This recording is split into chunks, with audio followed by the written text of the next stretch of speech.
기독교의 신앙은 공동체 신앙이라고 얘기를 해요. 기독교의 신앙의 특징이 있는데 독불장군은 없다. 이게 기독교의 신앙이에요. 그러니까 개인이 하나님과의 관계 속에서 깊은 영적인 훈련을 받을 수 있지만 믿음이라고 하는 것, 신앙의 삶이라고 하는 것은 공동체 속에서의 신앙이지, 공동체를 떠나면 기독교의 영성이라고 하지 않아요. 그래서 제가 제일 많이 쓰는 용어 있죠. 앞산에서 10년, 뒷산에서 10년, 옆산에서 10년, 30년을 뭐 금식 기도하고 혼자 통성 기도해도 이거를 기독교의 신앙이라 할 수 없다. 진짜 기독교의 영성은 공동체를 떠나면 안 된다. 초대교회에서는 밥상 공동체, 사랑의 공동체, 예배의 공동체라는 용어를 사용했습니다. 그래서 오늘 정말 우리가 예수를 믿고 하나님의 자녀가 되어 천국 백성이 되었다면 이 공동체가 중요하죠. 그래서 하나님께서 만들어주신 성경적인 공동체는 가정 공동체, 그리고 이 교회의 교회 공동체, 하나님이 만드신 거죠. 그래서 우리 감리교회는 목장이라고 지금 우리가 쓰지만은 원래는 속회라 해서 하나님이 속한 가정들의 모임, 이게 속회. 그래서 우리 감리교회는 원래가 속회 외에는 없어요. 목장 외에는 없다고요. 그러니까 기관들 이런 모든 것들은 사업 중심이에요. 교회에서 만든 건 아니라고 봐야죠. 세상에 있는 것이 교회에 들어온 거지. 교회에서 진짜 필요한 것은 뭐냐면 오늘날 우리가 얘기하는 목장이 되는 거죠. 제가 이 기쁨의 교회를 개척하면서 제일 하나님 앞에서 감사했던 것은 그때 이제 큰 경제 어려움이 오지 않았습니까?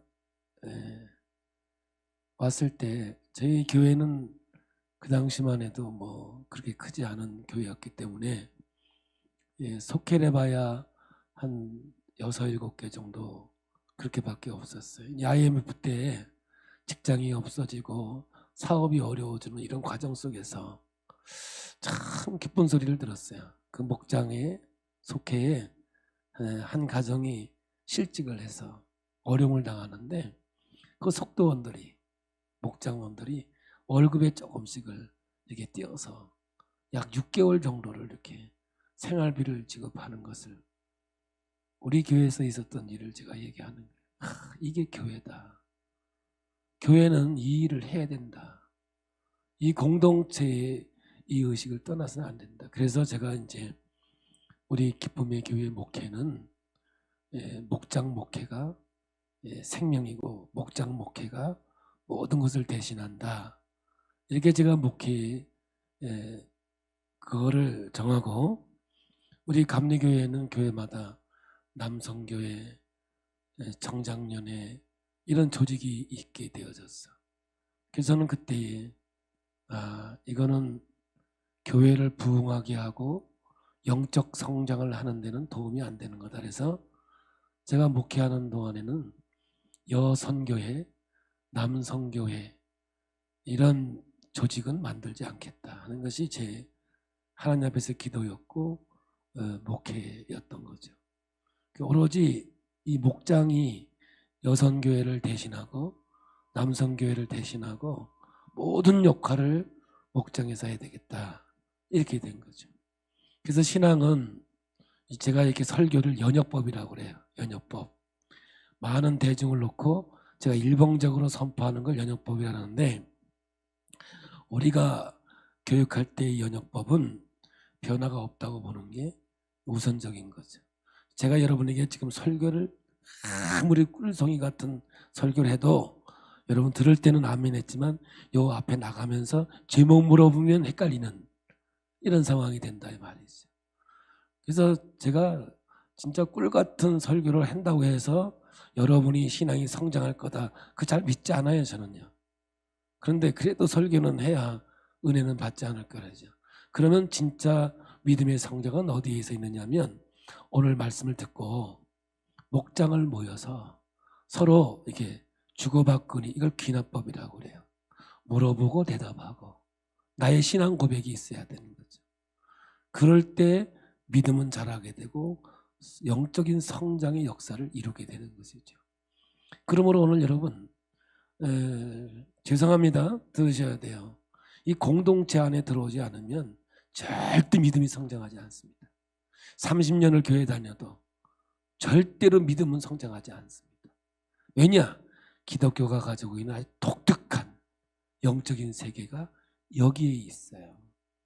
근데 이 말씀들이 뭐냐? 오늘 이 본문 안에 다 담겨 있다는 걸 여러분들 유념하시고, 이거는 노아는 목사의 개인적인 생각이 아니라 주님께서 이 말씀을 통해서 이 누가복음 22장에 누가를 통해서 이 말씀을 담아 놓았구나, 이 말씀을 오늘 여러분에게 전하고자 하는 겁니다.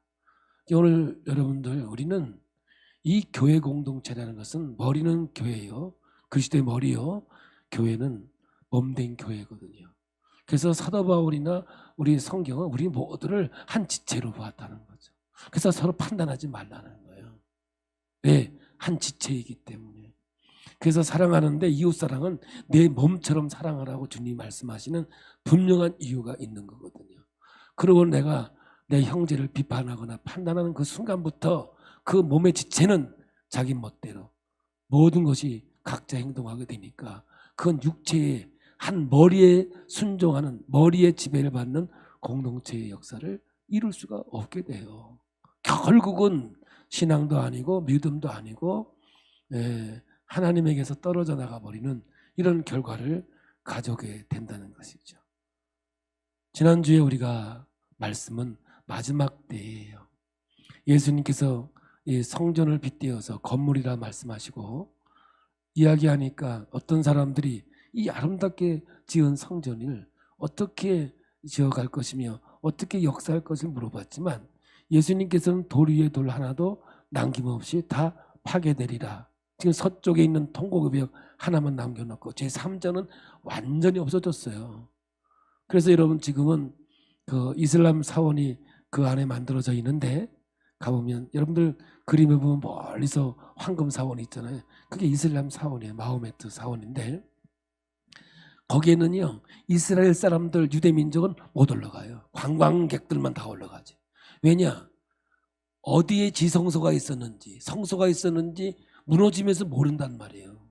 그러니까 이 사람들이 들어갔다가 혹시 지성소를 밟으면 어떻게 할까? 이건 거룩을 상실하는 거니까 이스라엘 백성들은 그 통곡의 벽에 와서 울고만 가지 들어가진 못해요. 근데 우리 같이 관광지나 가서 뭐 아무데나 밟고 다니는 거지. 지금도 그들은 그렇게 신앙의 길을 걸어가고 있다고요. 우리 주님은 뭐라고 해요? 시기와 때와 징조에 대해서는 그거는요 아버지의 권한이라는 거거든요. 그래서 제가 사도행전 1장 6절 7절 8절을 통해서 사마리아 땅끝까지 이르러 증인이 되라는 것은 지금이에요. 지금 그리스도인처럼 살아가라는 거예요. 지금 천국 백성처럼 살아가라는 거예요. 근데 서기관들은, 바리새인들은 천국이 있는 줄 알았으면서도, 부활이 있는 걸 알면서도 부활의 삶을 살아가지 않냐고, 이 세상밖에 없는 것 같이 살아갔단 말이에요. 그래서 예수님께서 그를 책망하고 그를 뭐라고 하는 거예요. 그러므로 저와 오늘 여러분도 예수 그리스도를 통해서 구원받은 하나님의 백성이라면 이 땅 위에서 기뻐하고 감사하고 즐거워하고 행복한 삶을 살아야 된다는 얘기를 성경은 우리에게 지금 말씀하고 있는 거거든요. 그러나 아직도 우리는 이 세상을 살아가면서 환경 속에, 상황 속에서 원망하고 불평하다 보면 분명히 예수 믿으면 구원받고 영생이 있음에도 불구하고 그걸 없는 것처럼 오늘을 살아가고 있는 우리들의 모습 속에서 진짜 네 안에 믿음이 있느냐, 진짜 믿음이 없느냐라고 반문할 수 있는 부분들이 아니겠느냐 말이에요. 그러므로 오늘 여러분, 이 교회는 구원의 방주로서 구원받은 하나님의 백성, 천국 백성으로서 하나님의 통치와 다스림을 받는 믿음의 자녀들이 모여서 그리스도의 사랑을 나누며 그리스도의 말씀으로 교제하며 살아가는 것이 바로 우리의 삶이라고 말씀하고 있는 거예요. 오늘 여러분, 여기 가룟 유다가 이제 6월절이 되면서 시작이 되지 않습니까? 근데요, 사탄이 그의 마음에 들어갔어요. 성경에는 안 나오는 이야기지만 한번 이걸 통틀어서 아주 이렇게 거의 맞는 얘기를 한번 해볼게요. 예수님이 계속해서 나는 예루살렘에 올라가서 십자가에 죽을 것이고 그리고 사흘 만에 부활하여 승천할 것이다. 이 말씀을 계속해서 훈련시켜 왔어요. 근데 제자들은 한마디도 알아듣지 못했다라 그랬어요. 그리고 나서 이제 예수님이 예루살렘에 올라갔습니다. 사람들은 호산나 호산나, 이 예수가 정치적인 메시아로 온 거로 믿고 예수를 따랐어요. 제자들도 똑같았어요. 그러니 제자 중에 가룟 유다는 출세지향주의였기 때문에 당연히 그런 마음을 가졌겠죠. 근데 사탄이 그 마음에 들어와서 속이는 거예요. 한번 너 팔아먹어봐라. 그러면 그 예수의 메시아적인 것이 드러나서 로마를 물리치고 다윗의 왕조를 만들 수 있지 않겠느냐. 아니, 이거 성경에 없는 얘기고는 이 목사님이 성경에 없는 얘기하네, 그러지 마시고 한번 상황을 잘 보면서 이들이 가지고 있는 게 뭐예요? 이 순간에도 예수는 정치적인 메시아로 생각했거든요. 다음 주에 보면 이제 누가 더 크냐 싸워요. 예수가 왕이 되면 누가 더 높은 자리에 올라갈 것이냐, 이거 가지고 싸우고 있거든요. 그러니까 사탄이 이 가룟 유다의 마음에 들어가서 가룟 유다를 속이고 있고 그 속임수의 도구가 돼버린 거죠. 여러분, 가룟 유다는 티오야, 티오. 예수님 12제자 중에 가룟 유다의 티오가 한 명이 있었거든. 어디든지 이 티오는 존재하고 있다는 사실을 잊지 마시기 바랍니다. 그러나 내가 가룟 유다가 되지 않기 위해서 하나님 앞에 무시로 기도하고 깨어 기도하는 자가 되기를 예수의 이름으로 축복합니다. 말씀을 보면서 30대의 성경을 봤을 때와 40대의 성경을 봤을 때 50대, 60대가 되어 나이가 먹으면서 성경을 보니까 굉장히 확장성이 있게 되더라고요. 그러니까 성경은요, 수준만큼 들어요. 이 말은 뭐냐면 성숙한 만큼 그 말씀이 내게 생명으로 다가와요. 근데 성숙하지 못하면 늘 자기 입장에서 받아요. 자기 생각 속에서 받고. 그러니 하나님의 그 깊은 진리의 말씀으로 생명이 되고 능력이 되어야 되는데 하나의 문학이 돼버리고 하나의 교훈이 돼버린단 말이죠. 정말 안타까운 것은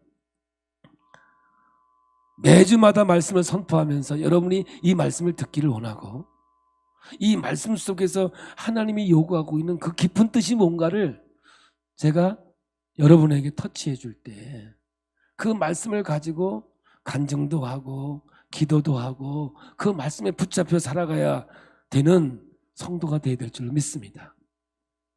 오늘 말씀은 6월절 준비를 해나가는 장면입니다. 1절과 7절은 같은 의미에서 있는데 1절은 6월절이라는 무교절이 다가오매 이렇게 되어 있지만 7절은 이렇게 되어 있습니다.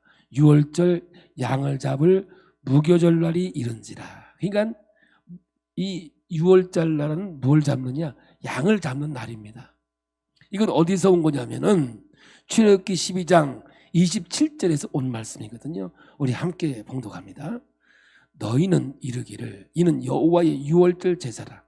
여호와께서 애굽 사람에게 재앙을 내리실 때에 애굽에 있는 이스라엘 자손의 집을 넘어사 우리의 집을 구원하셨느니라 하라 하며 백성이 머리 숙여 경배하니 마지막 10번째 재앙인 장자를 죽이는 재앙이 임했습니다. 이때 어린 양을 잡아 피를 문설주에 바르면 죽음의 사자가 그 피를 보고 넘어가는 유월절입니다. 이거를 패스 오버라고 하기도 하는데 이것은 심판이 넘어갔다, 심판이 면해졌다 이런 표현이죠. 요한복음에서 세례 요한이 예수님을 보고 유월절 어린 양이라 이렇게 말하고 있거든요. 이렇게 이 예수를 해석함으로 출애굽기에 나오는 유월절 어린 양이 예수님을 예표하고 있다는 것을 성경은 말씀하고 있는 거거든요. 이렇게 예수님은 어린 양으로 오셔서 이제 누가복음 22장에 십자가에서 피를 흘려야 할 시간이 점점 가까이 왔습니다. 그래서 이제 예수님이 육체로 와서 이 땅에 마지막으로 유월절을 보내게 됩니다. 8절에서 9절을 보겠습니다. 예수께서 베드로와 요한을 보내시며 이르시되 가서 우리를 위하여 유월절을 준비하여 우리로 먹게 하라. 여짜오되 어디서 준비하기를 원하시나이까 이랬어요. 보세요. 예수님은 뭐를 요구합니까? 무엇을 먹을까 준비하라고 얘기했지 어느 장소에서 모일까 그 얘기한 게 아니거든요. 자, 이렇게요. 전하는 자가 듣는 자가 하나가 되어 되면 되는데 끝까지 이렇게 예수님이 말씀하셔도 제자들은 동문서답으로 대답을 하는 거예요. 여러분, 제자들은 12명이 함께 어떻게 먹느냐 그 먹는 장소를 걱정하고 있는 거죠. 그러자 예수님께서 이들에게 이렇게 말을 합니다. 10절입니다. 이르시되 보라 너희가 성내로 들어가면 물 한 동이를 가지고 가는 사람을 만나리니 그가 들어가는 집으로 따라 들어가서 이렇게 돼요. 그러면 우리는 하나의 질문이 생겨요. 아니 물 한 동이를 가지고 가는 사람을 우리 주님께서 어떻게 알았을까? 그러니까 우리는 좀 이렇게 신비주의적으로 생각하면 아유 뭐 예수님은 하나님이시니까 투시력이 있고 그러니까 다 알고 있겠지. 그러니까 뭐 아무 이상한 게 없어요. 뭐 그렇게 생각하면 뭐 얘기 나눌 것도 없죠. 그런데 여기에 주님께서 하고 싶은 진짜 깊은 이야기가 있다는 거예요. 제가 처음에 그랬지요. 기독교의 영성은 공동체 신앙이라고. 공동체에서 떨어져 나가면 기독교의 영성이라고 말할 수 없다고. 여러분, 성내로 들어가면 물 한 동이를 가지고 가는 사람을 만나리니 이 사람이 뭐냐면 이 헬라어의 원본에는 안드로포스라는 용어로 사용되어 있는데요. 이 사람은 이렇게 해석을 해놨지만 본시 여성을 가르치는 단어가 아니에요.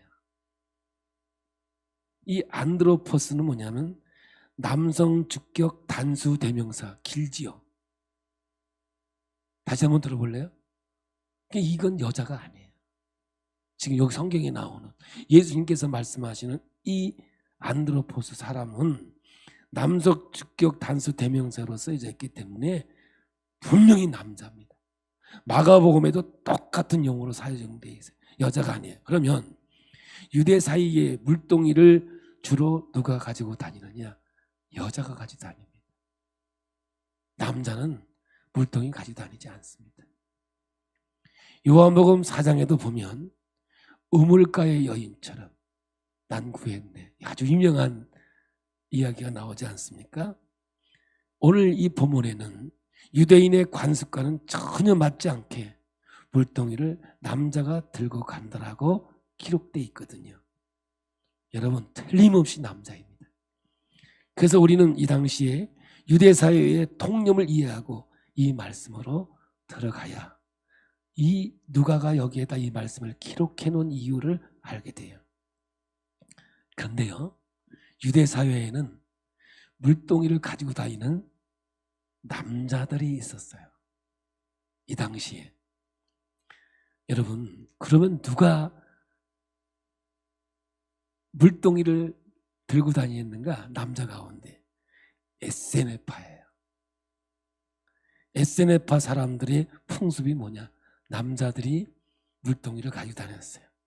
두 가지 이유 때문에 그래요. 하나는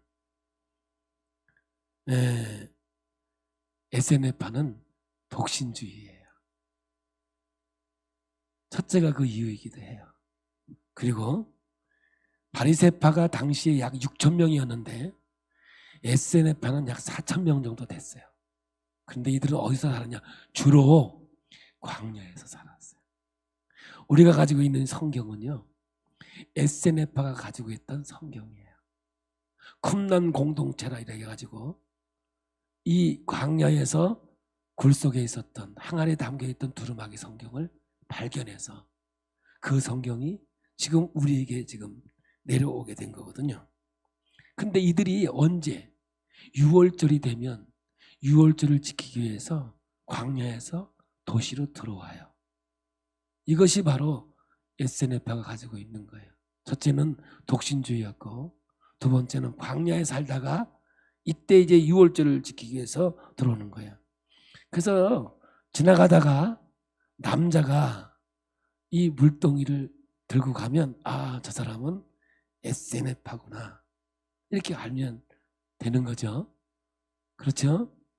경상도 사람은 어떻게 보면 알아요? 보면 알아요? 어떻게 알아요? 말 들어보면 알지. 어? 맞다 아이가. 그렇다 아이가. 맨 처음에 와가지고는 맞다 그러면 되지. 꼭 물어보대. 맞다 아이가. 우리는 그냥 맞지 맞지 그렇지 이래요. 그리고요 정말 재미있는 게 뭐냐면 안 있나 그자 이거예요. 이게 처음에 와가지고 이게 해뜨리는 거예요. 이런 뭐 제가 경상도 와서 진짜 놀라는 건요, 정말 다른 게 있어요.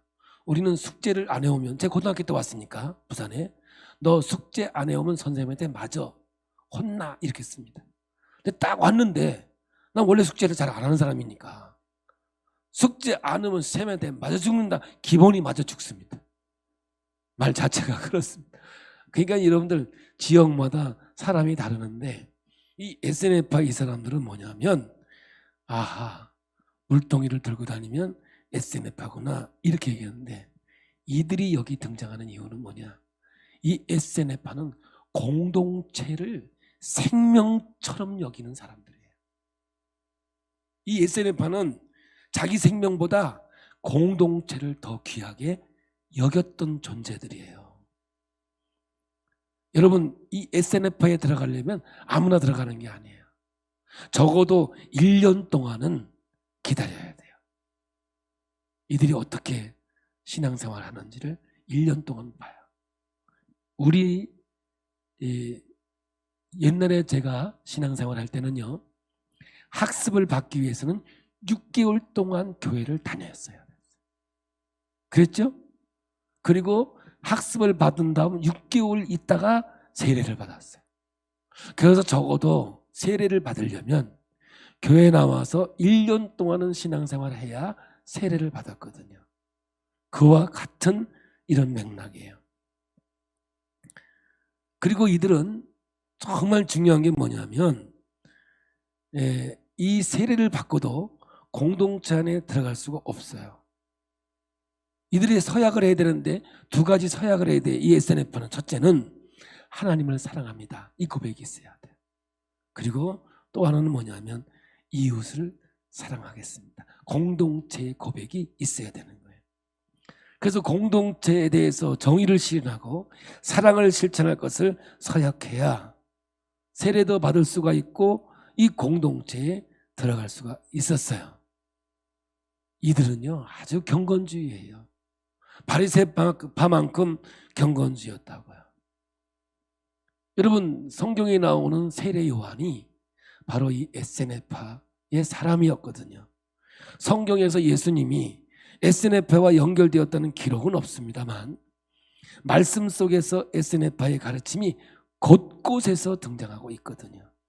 그렇다면 6월절이 다가오고 영내에 들어가 보니 남자가 물동이를 들고 갑니다. 그러니까 뭐예요? 이 사람은 에세네파예요. 뭘 생명처럼 여기는 사람? 공동체를 생명처럼 여기는 사람이에요. 그러니 이 물을 다가오는 6월절을 준비하기 위해서 공동체를 위해서 성교의식을 위해서 이동 중에 있다는 것을 알 수가 있었던 거죠.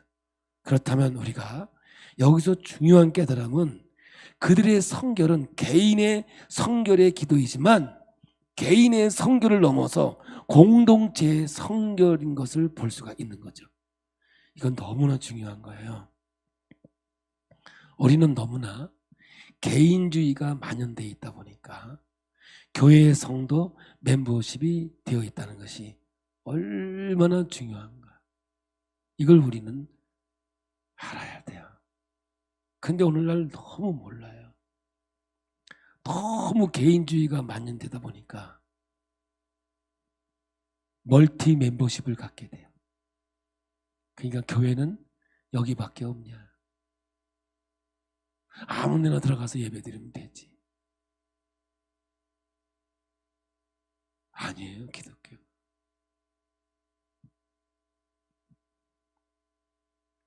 이 에세네파를 여기 누가복음에서 등장시키는 이유가 뭔지 아세요? 공동체거든요. 그래서 이들은 성결과 공동체예요. 그래서 예수님은 본문을 통해서 이 강조를 하게 되는 거예요. 이제 11절에서 12절입니다. 그 집 주인에게 이르되 선생님이 내게 하는 말씀이 내가 내 제자들과 함께 유월절을 먹을 객실이 어디 있느냐 하시더라 하라. 그리하면 그가 자리를 마련할 큰 다락방을 보이리니 거기서 준비하라 하시니. 이상하지요? 여기가 에세네파 공동체 모임이 있는 것은 분명하죠. 사실 우리가 중동 문화를 이해를 하면 이해가 쉬워요. 중동 사람들은 마을에 가난한 사람이 있으면 공동의 수치로 알았어요. 에세네파가 공동체를 중요시했지만 이것이 성경의 뿌리이기도 했다는 거죠. 성경에는 나그네 환대법이 있어요. 그래서 동네에 나그네가 머물기를 원하면 당연하게 내어줘야 돼요. 근데 우리나라에도 사실 그랬어요. 제가 어렸을 때요, 시골에 이게 물건 들고 파는 사람들이 많이 왔다 갔다 했거든요. 그러면 와서 하룻밤 좀 묵게 해주세요. 그러면 아휴, 우리 아버지는 이상해요. 잘 모르는 사람인데도 같이 잤다니까. 난 이해가 안 되는 거예요. 어떻게 남 모르는 사람을 한 방에다 재우냐고. 그리고 지나가다가 밥 좀 주세요. 그러면 들어오라 그래가지고 같이 먹었다니까요.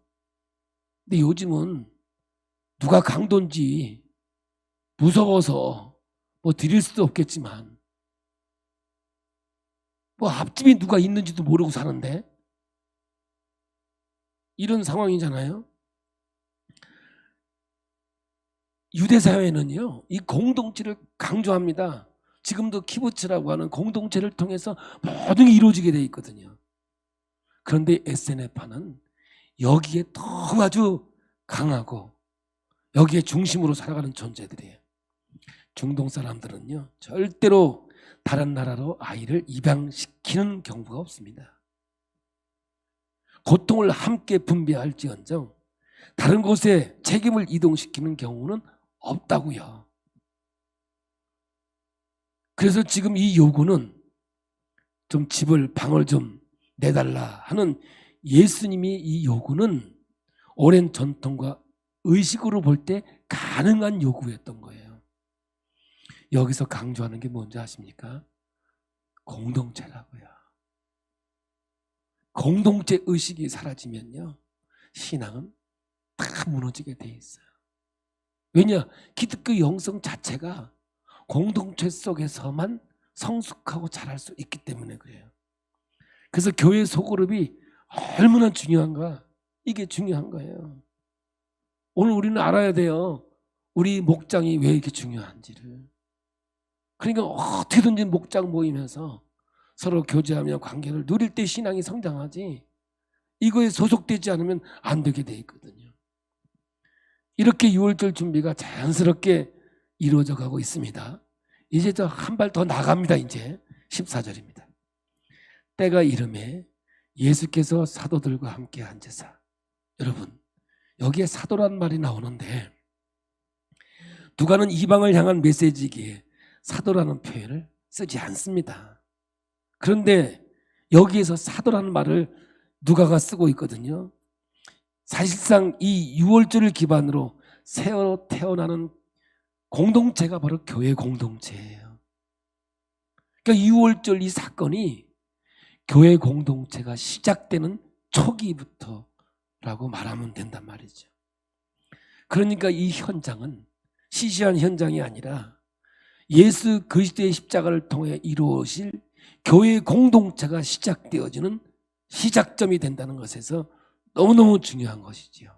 15절로 넘어갑니다. 이르시되 내가 고난을 받기 전에 너희와 함께 이 월절 먹기를 원하고 원하였노라. 그래서 여기서 원하고 원하였노라는 열망하고 열망했다는 뜻이거든요. 근데 세 번역에는 뭐라고 그랬냐면 간절히 바랬다는 거죠. 그러니까 이 6월절 함께 마지막으로 6월절을 지키기를 예수님께서 그렇게 원하고 원했다는 거예요. 이 말은 6월절 날 예수의 죽음을 암시하기도 했지만 여기에 구속의 신비가 담겨져 있는 거라. 그러니까 예수님께서 십자가에서 죽은 것은 여론에 밀려서 죽은 것이 아니라 장세전부터 하나님의 계획과 역사가 이루어져 가고 있다는 것을 말씀하고 있는 거거든요. 우리를 위해서 자기를 십자가에 제단에 드리기를 오랜 세월 동안 원하고 원했다는 겁니다. 여러분, 이 엄청난 하나님의 계획과 섭리를 깨닫는 자가 진정한 그리스도 안에서의 삶이 무엇인가를 알 수 있는 거죠. 예수님이 나를 위해 십자가를 지셨고 사랑했다는 것을 믿고 하는데 이해는 잘 안 되는 경우가 많아요. 그러나 주님께서 말씀하시는 거예요. 제가 금요일 날 이런 표현을 했어요. 이 마이크를 100만 원 주고 제가 샀어요. 근데 이거 100만 원 더 돼요. 그래서 이건 제가 꼭 이렇게 넣고 다녀요. 이게 굉장히 좀 좋은 거예요. 우리 권사님께서 헌물로 드린 거지만 굉장히 귀하게 여기기도 해요. 보세요. 100만 원 주고 샀어요. 그러면 100만 원보다 이게 더 귀해요? 100만 원이 더 귀해요? 어려운 거 물어보셨나요? 자, 잠깐 한번 우리 타임 좀 넘어가 보자 하고요.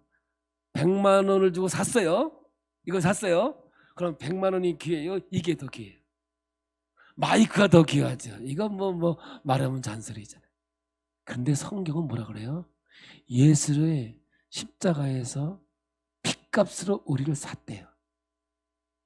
그러면 예수가 더 귀한 거예요? 우리가 더 귀한 거예요? 정답을 정확하게 말씀하셨어요. 여러분, 이 관점에서 성경을 보면요, 하나님께서 우리를 얼마나 사랑했느냐는 것을 알 수가 있는 장면이거든요. 오늘 이 6월절 어린 양을 잡아서 제자들과 함께 성만찬을 하면서 주시는 말씀이거든요. 그러므로 이것은 만세전부터 기억된 것이지 여론에 밀려서 예수가 십자가에 죽은 게 아니라고요. 이 성찬식을 하기 위해서 예수님께서 간절히 이 날을 기다려왔고 원했던 사건이거든요. 왜? 인류의 구원의 역사를 이루기 위한 하나님의 계획과 섭리였거든요. 그렇고 놓고 볼 때 우리가 이 세상 살아가면서 이 진리가 내 마음속에 들어오면 살아가면서 어떤 환경과 상황 속에서도 무조건 감사해야 되는 신앙의 역사가 있게 되어 있는 거죠. 할렐루야. 그래서 우리를 향해서 항상 기뻐하라, 쉬지 말고 기도하라, 범사에 감사하라. 이게 명령형 아니겠습니까? 이 말씀의 깊은 것을 깨달아야 되는 거죠. 그래서 여러분, 신앙의 척도는 분석도 잘하고 따지는 것도 잘하고 결단과 역할과 이해를 잘하는 것이 필요하지만 가장 중요한 것은 성도의 품성은 주님에 대한 신뢰, 주님에 대한 사랑, 주님에 대한 믿음, 이것이 성도가 마지막 저 길 끝에서 확인해야 할 모습이라고 오늘 말씀은 우리에게 주고 있는 거예요.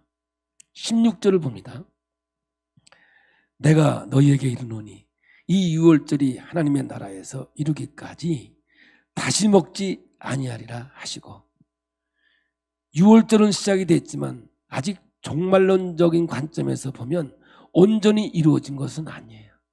그럼 언제 끝나느냐? 다시 오실 예수님이요. 그래서 우리가 기도하지요. 주 예수여 어서 오시옵소서.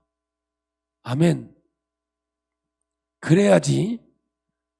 제가 결혼을 빗대서 얘기했잖아요. 아버지가 다 집을 줬어요. 아들한테 가서 이제 정혼한 신부를 데려와라. 그랬으면 할렐루야 하고 데리러 가야지. 아니, 조금 더 있다 데리러 가면 안 돼? 이러면 안 되잖아. 그럼 신부의 입장에서는 신랑이 데리러 오면 할렐루야 하고 가서 결혼식을 해야지. 뭐 벌써 왔냐고 그러면 안 되죠. 오늘 우리는요, 주 예수여 어서 오시옵소서. 그 언어 자체가 오늘이거든요. 내가 오늘 기쁨을 누리고 감사를 누리고 있는 거예요. 그러므로 다시 한번 얘기해 볼까요? 지나온 얘기가 오늘도 간증이 되어야 되고 앞으로 되어질 일이 오늘 살아내는 하나님의 통치와 다스림 속에 있는 믿음의 삶이 우리의 행복이 되고 기쁨이 된다는 거예요. 그런데 왜 예수님께서 이 잔을 절대로 다시는 먹지 아니하리라 이렇게 극단적인 것을 강조했냐면요, 이렇게 구원의 확실성을 우리에게 이야기하고 있는 거예요. 예수 그리스도의 십자가의 사건은 우리를 구원하기에 넘치는 역사가 있게 되는 줄 믿습니다. 다른 걸 구하지 마시라고요. 십자가의 도 안에 다 담겨 있다는 말입니다. 우리의 구원은 행위의 구원이 아니라니까. 예수님께서 이루어주신 십자가의 사건이 오늘 나에게 믿음으로 역사할 때 거기에 구원의 역사, 영생의 역사가 있고 하나님의 축복의 역사가 있는 겁니다. 할렐루야. 내가 잘나서 똑똑해서 구원받은 게 아니라 오늘 이 짧은 말씀이지만 이 말씀 속에 하나님은 모든 것을 다 담아놓은 것 같은 그런 내용으로 우리에게 다가오게 되는 거예요. 17절입니다. 이에 잔을 받으사 감사 기도하시고 이르시되 이것을 갖다가 너희끼리 나누라. 여러분, 너희끼리, 성도끼리, 여러분 이게 바로 공동체거든요. 그리스도 안에서 형제된 사람들끼리는 차별이 없어야 하고 계급도 없어야 합니다. 주님은 에베소 1장에 막힌 담을 허셨다라고 말씀하셨어요. 너희끼리 나누라 하시고 다음과 같이 말씀합니다. 18절입니다. 내가 너희에게 이르노니 내가 이제부터 하나님의 나라가 임할 때까지 포도나무에서 난 것을 다시 마시지 아니하리라 하시고, 이것은 예수의 피를 상징하고 있듯이 오늘 우리 똑같은 표현을 19절에 합니다. 또 떡을 가져 감사 기도하시고 떼어 그들에게 주시며 이르시되 이것은 너희를 위하여 주는 내 몸이라 너희가 이를 행하여 나를 기념하라 하시고, 그래서 기념하라 말씀은 기억하라 뜻인데요, 여기에 떼어라는 말은 정확하게 풀면 으깨어 부수어지다 이런 뜻이거든요. 그러니까 이것은 우리 주님이 십자가에 매달려 살점이 떨어지고 온몸이 부서지는 그 고통을 표현하고 있는 거예요. 그러므로 여러분, 예수님께서는 우리의 생명의 양식이 되어주셨다는 거예요. 우리의 밥이 되어줬다는 거죠. 이제 이 말씀을 오늘 우리에게 가져와 볼게요. 우리 몸은 하나님이 거하시는 성전이에요. 그죠? 성전입니다. 믿습니까? 그럼 우리는 밥을 먹잖아요. 밥을 먹어야 이 몸이 건강하게 잘 살아갈 수가 있지요. 그러면 영적인 세계의 양식은 뭐예요? 말씀이죠. 예수가 생명이 되는 거죠. 오늘 예수가 생명이 되어 있잖아. 밥이 되어 있어야 된단 말이야. 이게 내가 나를 먹고 마심으로 나와 관계가 있게 되는 거거든. 그래서 오늘 여러분 밥 먹을 때 몇 초 기도하세요? 밥 먹을 때 얼마나 기도하세요? 보셨어요? 눈 깜빡할 새? 어떨 때는 어떤 사람은 그러더라고요. 젓갈만 팍 십자 긋고 먹다. 엄청 빨리 먹더라. 사실 이 몸이 성전이라고 생각했을 때, 하나님 주신 몸이라고 생각했을 때 우리가 밥을 먹잖아요, 그죠? 그 밥을 먹어서 내 몸이 유지된다고 생각하면 진짜 우리 감사해야 되고, 어떻게 먹어야 돼요? 무조건 맛있게 먹어야 돼. 대답이 왜 없어요? 아멘이죠?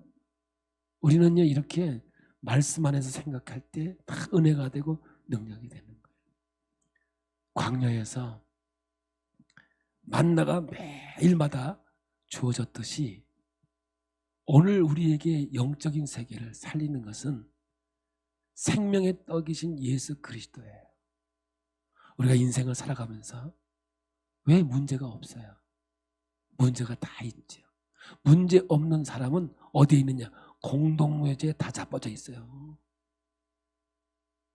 공동묘지에 죽어 있는 사람은요 문제 하나도 없어요. 근데 살아있는 사람들은 문제가 있을 수밖에 없죠. 근데 인생을 살아가면서 문제가 없어지느냐? 예, 없어지는 것도 있어요. 근데 없어지지 않는 것도 있더라고요. 그럼 우리가 어떻게 기뻐하며 즐거워하며 살아가느냐? 이게 오늘 우리 관건 아니겠어요? 예수가 생명이 되면, 예수가 나의 밥이 되고 능력이 되면 문제가 있어도 그때부터는 문제가 되지 않습니다.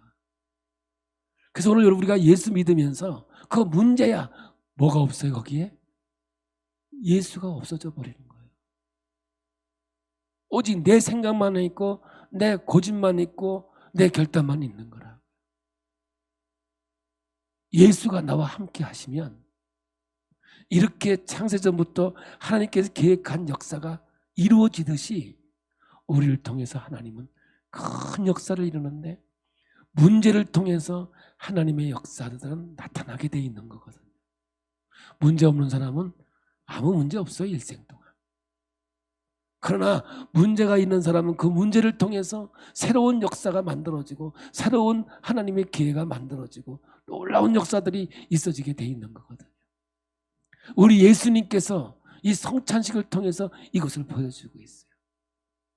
내 피, 내 살, 이 피와 살을 먹고 마시는 자는 여러분 영원한 영생만 있는 것이 아니라 그 인생 속에 주님이 오셔서 다스리고 통제하심으로 어떤 환경과 상황 속에서도 승리의 역사를 이루시는 하나님의 놀라운 능력이 있는 줄 믿습니다. 그러므로 오늘 여러분, 오늘 예수님께서 내가 피가 되고 내가 빵이 되는 이유가 뭐예요? 내 인생 속에 그 예수가 호흡이 되고 나의 음료가 되고 내 능력이 되는 그 말씀으로 우리에게 주고 있는 장면이라는 사실을 잊지 마시고 늘 주님과 함께 아름다운 인생을 살아가는 역사가 있기를 원합니다.